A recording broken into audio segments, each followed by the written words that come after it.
గంటలు దాటాయి, రోజులు గడిచాయి, వారాలు మారుతున్నాయి. కానీ ఉత్కంఠ వీడటం లేదు. 2.5 ఏళ్ల చిన్నారి ఎక్కడికి వెళ్ళిందో తెలియదు, ఏమైందో తెలియదు, అసలు ఉందో లేదో కూడా తెలియదు. దీంతో ఆ కుటుంబానికి క్షణం ఒక యుగంలా గడుస్తోంది. ఇంతకు జాహ్నవి ఏమైంది? చిన్నారి జాడ ఇంతవరకు తెలియలేదంటే ఏమై ఉండొచ్చు?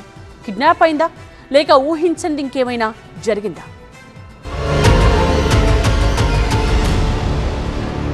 కాకినాడ జిల్లా తునిలో కలకలం రేపిన 2 ఏళ్ల చిన్నారి జాహ్నవి అదృశ్యం కేసు రోజు రోజుకు మిస్టరీగా మారుతోంది. పాప కనిపించకుండా పోయి 7 రోజులు గడిచినా ఇప్పటికీ ఎలాంటి స్పష్టమైన ఆచూకీ లభించలేదు. కుటుంబ సభ్యులు, గ్రామస్తులు తీవ్ర ఆందోళనలో ఉన్నారు. మరోవైపు ఈ కేసులో కీలకంగా మారిన పెంపుడు కుక్కకు జీపీఎస్ ట్రాకర్ అమర్చి తోటల్లోకి వదిలారు పోలీసులు. 2 గంటల పాటు తోట పరిసర ప్రాంతాల్లో తిరిగిన కుక్క చివరికి మళ్లీ ఇంటికే చేరుకోవడంతో ఆశించిన ఆధారాలు లభించలేదు. దొండవాక పంచాయతీ సిహెచ్ అగ్రహారం సమీపంలో ఉన్న 50 ఎకరాల పామాయిల్ తోటకు గణేష్, భవానీ దంపతులు కాపలాదారులుగా పనిచేస్తున్నారు. వారి 2 ఏళ్ల కుమార్తె జాహ్నవి గత శనివారం అడవి వైపు వెళ్లింది. అయితే చిన్నారి ఎంతకు తిరిగి రాకపోవడంతో పోలీసులకు కంప్లైంట్ ఇచ్చారు తల్లిదండ్రులు. దీంతో దాదాపు 200 మంది పోలీస్ సిబ్బంది 500 ఎకరాల అటవీ కొండ ప్రాంతమంతా గాలిస్తున్నారు. జాహ్నవి వెంట వెళ్లిన కుక్క మంగళవారం మధ్యాహ్నం తిరిగొచ్చేసింది. కానీ చిన్నారి ఇప్పటికీ తిరిగి రానేలేదు.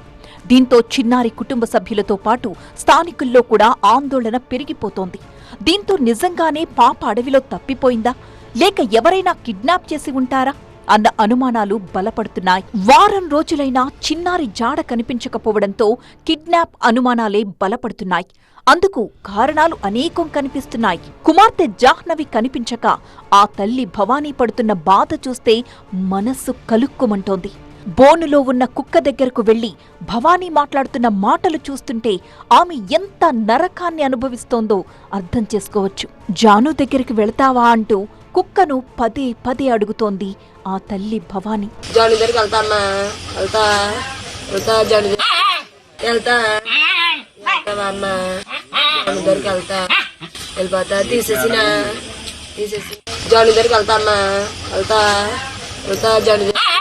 మొన్ననే కుక్క తిరిగొచ్చిందని జాను కూడా వచ్చేస్తుంది అనుకున్నానని చెబుతోంది భవానీ. కానీ ఇంతవరకు పాప ఆచూకీ దొరకలేదని ఆవేదన వ్యక్తం చేస్తోంది.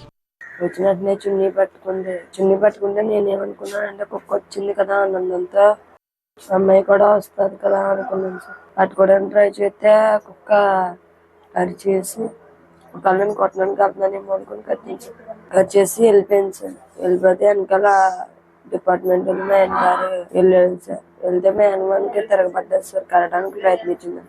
మళ్ళీ కొంచెం ముందు దూరం వెళ్ళిందంట. మళ్ళీ వెళ్ళి మళ్ళీ పిలిస్తే వెనక్కి చూసిందంట. మళ్ళీ ఇంకా కొంచెం ముందుకెళ్ళి కూర్చుందంట సార్. పోలీసులు తోట పరిసరాల్లోనే గాలిస్తున్నారు తప్ప కిడ్నాప్ అంశాన్ని సీరియస్ గా తీసుకోవడం లేదన్న విమర్శలు వినిపిస్తున్నాయి.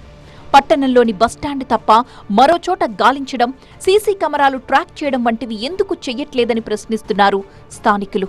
మరోవైపు జాహ్నవి కోసం ఎదురుచూస్తున్న కుటుంబ సభ్యులకు మాత్రం ప్రతి క్షణం ఒక యుగంలా మారుతోంది.